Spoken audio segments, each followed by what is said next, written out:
Bom dia a todos, meu nome é Luiz Fernando, sou orientado pela professora Carla e minha dissertação se trata de modelos para eventos recorrentes na mensuração de influência da mortalidade entre abelhas em experimentos laboratoriais. Nessa apresentação, irei falar de alguns conceitos básicos, a modelagem de dados e sobre experimentos com abelhas em análise de sobrevivência.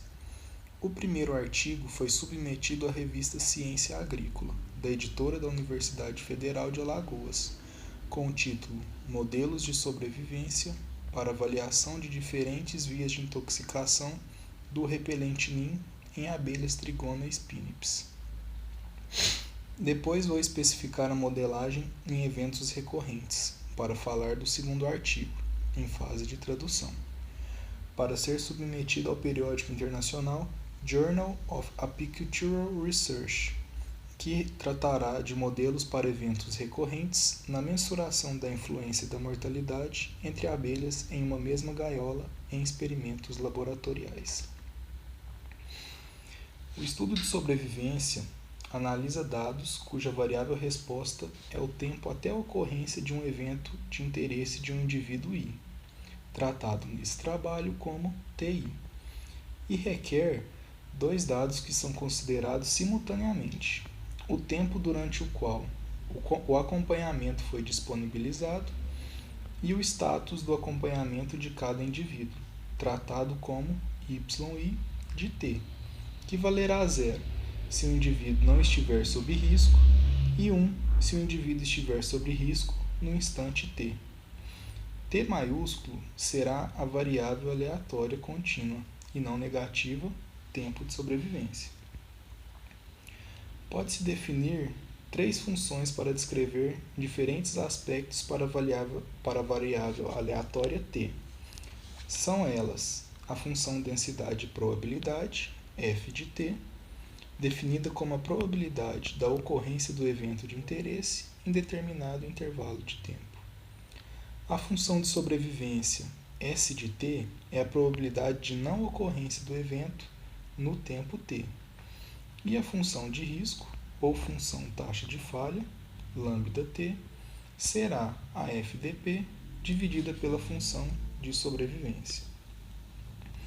Ainda sobre a função de sobrevivência, ela será uma função não crescente, que no tempo zero valerá 1 e, à medida que o tempo tende ao infinito, o valor da S de t se aproxima de zero.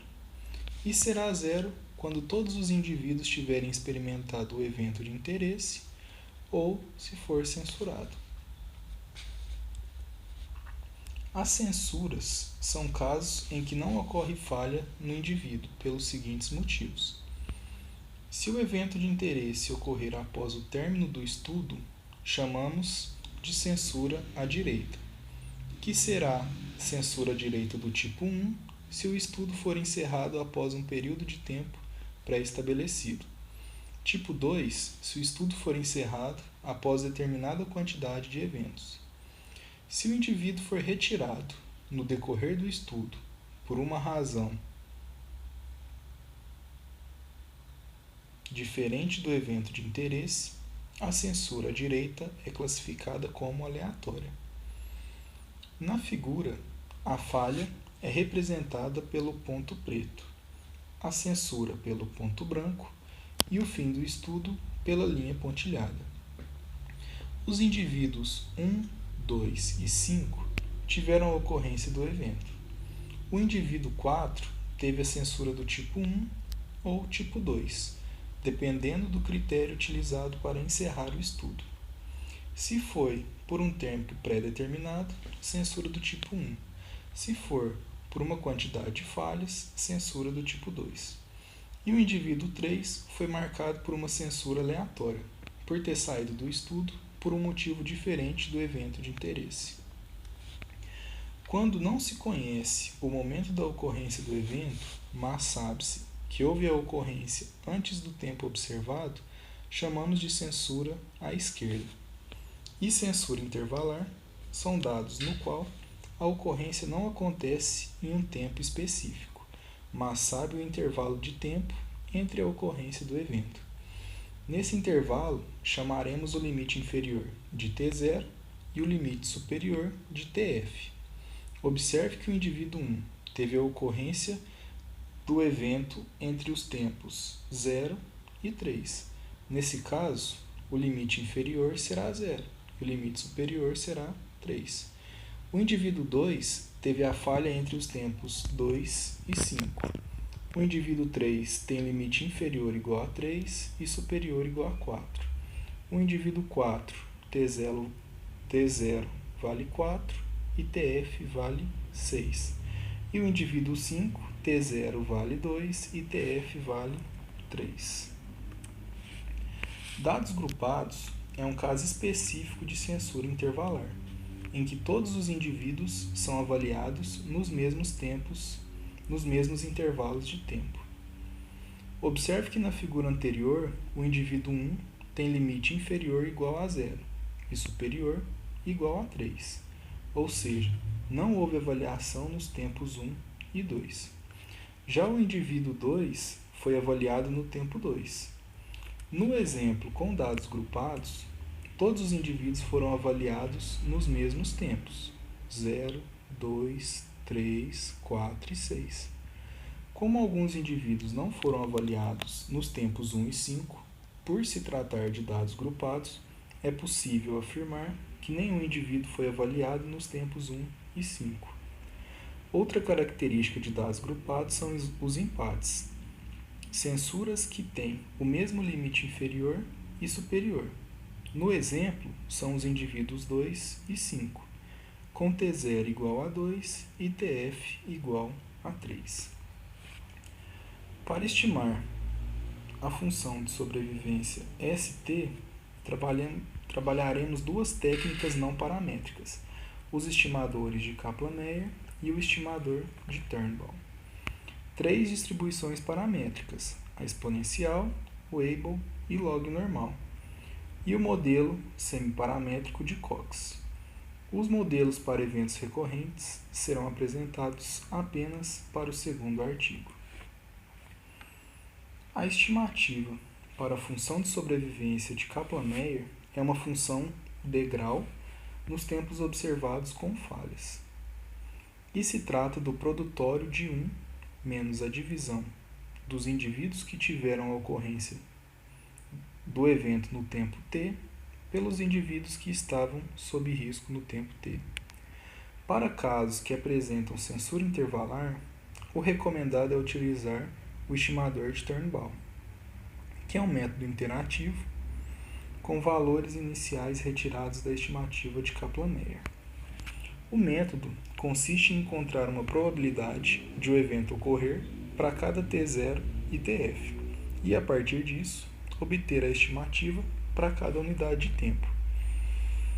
O estimador deve ser atualizado até que a estimativa esteja próxima da anterior para todos os tempos ti.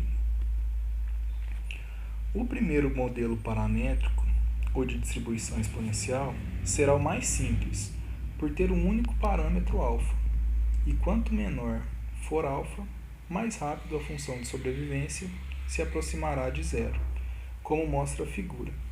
Quando o alfa for 50, a curva de sobrevivência será mais inclinada do que quando o alfa for 100 ou 150.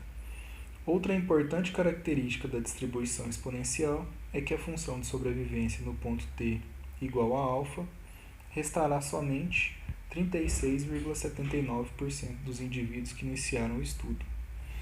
Para modelos de regressão com distribuição exponencial, basta substituir alfa pelo exponencial de x' beta, sendo x' a matriz transposta dos coeficientes, multiplicada pela matriz dos betas. A distribuição Abel tem dois parâmetros, o alfa, o parâmetro de escala, e gama, o parâmetro de forma.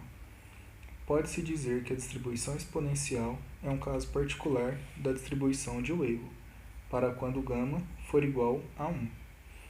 E por isso o alfa terá as mesmas características já apresentadas anteriormente. Se o parâmetro γ for menor que 1, a curva de sobrevivência terá uma queda rápida nos valores da curva de sobrevivência, nos primeiros instantes. Mas, após o ponto t igual a alfa, a curva apresentará certa constância, demorando a atingir o zero. Se for maior que 1, a curva nos primeiros instantes ficará próxima de 1, até que após o ponto t igual a alfa, tenda a zero rapidamente. No modelo de regressão, o alfa também substitui pelo exponencial de x' beta. A distribuição log normal tem dois parâmetros de fácil interpretação. O primeiro é o μ, que é a média, e o segundo, o sigma, que é o desvio padrão, ambos relacionados ao logaritmo do tempo de falha. Assim, na curva de sobrevivência, quando o tempo for o exponencial da média μ, restará 50% dos indivíduos que iniciaram o estudo. Na figura é possível observar que se o modelo tem média 2, então, quando t for o exponencial de 2, restará 50% dos indivíduos iniciais. O mesmo para quando μ valer 4 e 5. A interpretação do desvio padrão é o inverso do parâmetro de forma da distribuição de Weibull, com o ponto de referência sendo a função de sobrevivência em 0,5. Se o sigma for menor que 1, a função de sobrevivência terá valores próximos de 1 no início e cairá rapidamente próximos da ST igual a 0,5, e depois tenderá rapidamente a zero. Se o sigma for maior que 1, a função de sobrevivência cairá rapidamente até que valha 0,5, e depois disso demorará a chegar a zero. No modelo de regressão, a média será substituída pelo exponencial de x' beta. Para selecionar o modelo paramétrico com melhor ajuste, foi feita a comparação entre a estimativa de Turnbull com a curva da função de sobrevivência de cada modelo paramétrico, em que aquele que mais se aproximar da estimativa pode ser considerado melhor. Para estudar melhor a relação entre a estimativa de Turnbull e os modelos, também foi feito um QQ-plot para cada modelo, e o ideal será aquele que mais se aproximar da reta x igual a y. E por fim, o critério de seleção de Akaike, que considera menos duas vezes o logaritmo da função de máxima verossimilhança, mais duas vezes a quantidade de parâmetros do modelo. E para selecionar quais são os parâmetros significantes de cada modelo, foi feito o teste de Wald, em que todos os parâmetros do modelo devem ter um valor menor do que 0,5. Um modelo semiparamétrico, neste caso o modelo de Cox, pode ser definido como parte não paramétrico e parte paramétrico, como mostra a função de risco lambda_t e x, definida pela parte não paramétrica lambda0 multiplicado pela parte exponencial. Quando x for igual a zero, a função de risco será composta somente pela parte não paramétrica. Se x for diferente de zero, então lambda0 é multiplicada pela parte paramétrica. A função de sobrevivência é definida pela parte não paramétrica elevada pela parte paramétrica, em que S0 de t será o exponencial de menos a função de risco acumulada. Observem que, se x é igual a zero, temos uma função escada semiparamétrica. Ao adicionar a parte paramétrica, a curva tem um comportamento proporcional. Se a multiplicação de beta com x é um valor negativo, a função de sobrevivência demora a tender a zero. Já se a multiplicação for um valor positivo, a curva tende a zero mais rapidamente. Ao trabalhar com análise de sobrevivência em experimentos laboratoriais, Pirk e equipe sugerem agrupar as abelhas em grupos, por se tratarem de insetos sociais, e comparar os resultados obtidos pela estimativa não paramétrica com o modelo semiparamétrico de Cox. Dito isso, o primeiro artigo terá como unidade experimental a abelha Irapuã, uma espécie de abelha sem ferrão, polinizadora de várias espécies vegetais, mas que também tem causado dano a algumas culturas, tais como a flor copo de leite, Isso porque, ao coletarem o pólen, danificam sua inflorescência, deixando-as inviáveis para comercialização. Para evitar esse dano, uma alternativa é aplicar um repelente natural que não ocasione a mortalidade nas abelhas, tanto pelo contato direto durante a aplicação do produto, por pulverização, quanto na ingestão ao coletar o pólen. Assim, o estudo foi realizado considerando a variável método de contágio X1, pulverização ou ingestão, e a covariável X2, que foram as diferentes marcas do repelente NIM. Foram 400 abelhas distribuídas em grupos de 10 abelhas por gaiola, avaliadas de 12 em 12 horas, sendo um delineamento inteiramente casualizado em ensaio fatorial 2x4. As gaiolas foram feitas de PVC cilíndricas com 10 cm de diâmetro e 5 de altura, climatizadas a 30, mais ou menos, e umidade relativa de 70, mais ou menos 10 pontos. O experimento foi realizado no campo da Universidade Federal de São João del Rei, no Laboratório de Práticas Apícolas do Departamento de Zootecnia.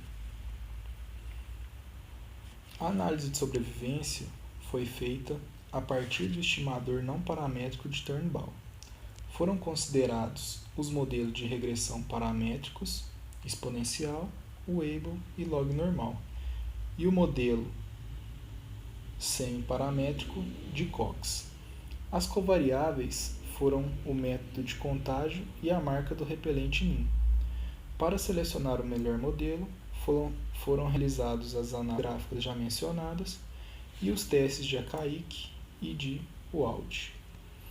Pela análise dos gráficos da estimativa de Turnbull, é possível perceber que a intoxicação por pulverização causa menor mortalidade às abelhas nas primeiras 24 horas. Isso porque, na curva de sobrevivência, no tempo 24, a diferença entre os métodos de intoxicação chega a 26,4%, e nos tempos 36 e 48, a diferença continua alta, sendo de 24,9% e 23%, respectivamente. Até as 276 horas de observação, a mortalidade de abelhas submetidas à intoxicação por pulverização continua maior, com diferença variando entre 8% e 18%. Após esse período, os dois métodos se tornam praticamente semelhantes, restando aproximadamente 10% dos indivíduos. Considerando as curvas de sobrevivências com a variável marca do repelente nas diferentes vias de intoxicação, percebe-se que a variação de mortalidade inicial entre os diferentes produtos químicos e testemunho é reduzida, sendo mais acentuada após 180 horas de experimento. Ao avaliar os gráficos ajustados das distribuições exponencial, Weibull e log normal comparados com o ajuste não paramétrico de Turnbull, percebe-se um melhor ajuste da distribuição de Weibull, com a exponencial bem parecida, porém não tão perto das estimativas de Weibull, e o pior ajuste sendo de log normal. Quanto ao ajuste obtido através do QQ-plot, o que mais se aproxima da reta x igual a y é também referente à distribuição de Weibull, confirmando a análise gráfica anterior, de que a distribuição de Weibull é o que mais se aproxima da estimativa de Turnbull. Entre os modelos que apresentou o menor valor de EC, o modelo de Weibull foi de 2.670, bem próximo do ajuste exponencial, com 2.678, e um pouco mais distante